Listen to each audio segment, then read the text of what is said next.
Quick toss to the left side. Alex Collins, he's got a blocker. He's got room. He's got a touchdown. Alex Collins with a burst around the edge. This week provides an unbelievable opportunity for you and this team. What's been the main message from coaches, players about what you have in front of you? The main message is just to finish strong, and that's just been the main focus as well.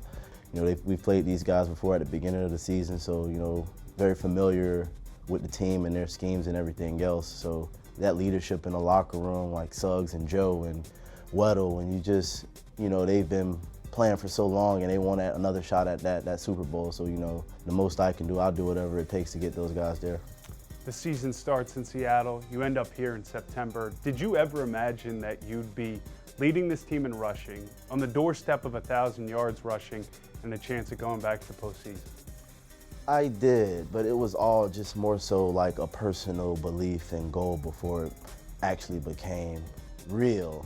You know, when I first got here, being on the practice squad, you know, I'm still with that same mindset, like I'm the starter, trying to have the work ethic and what it takes to, you know, if I was possibly to get that opportunity to be ready for it. So, you know, 1,000 yards as a running back, that's always something you want to achieve in a season. And me having a late start in the season, I just felt like I was way behind. So I just felt wanting to work towards that goal even more just to try to achieve it. Playing at Arkansas at the SEC, highly productive, to then a year in Seattle to where you are now.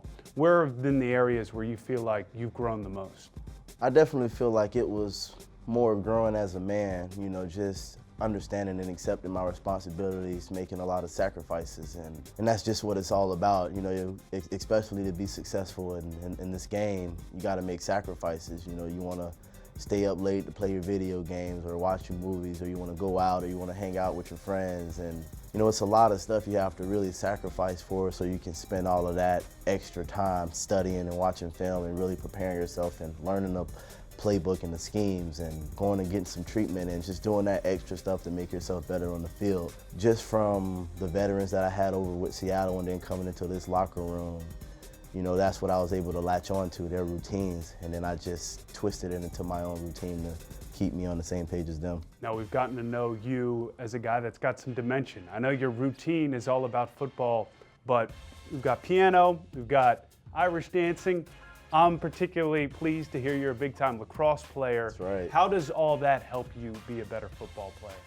It all helps because it all correlates, and that's the main thing, you know, especially when I, you know, do these other sports and everything like playing lacrosse. My high school coach really pushed that on us, you know, because, you know, outside of football, when football season was over, he didn't just want us to be, you know, year-round all football. You know, he wanted us to see what else was out there, you know, try to experience something new. And then with lacrosse, playing lacrosse, it helps on like hand-eye coordination, just the conditioning of sprinting back and forth down this entire field, just the hustle of it, the Irish dance, working on the lower body strength, you know, conditioning as well because you're on your toes. And it correlates into football. You know, I come back into football, now I'm conditioned, you know, catching a football hand-eye, you know, trying to keep my eyes on a lacrosse ball moving that fast is pretty hard, and catching it in a little tiny net.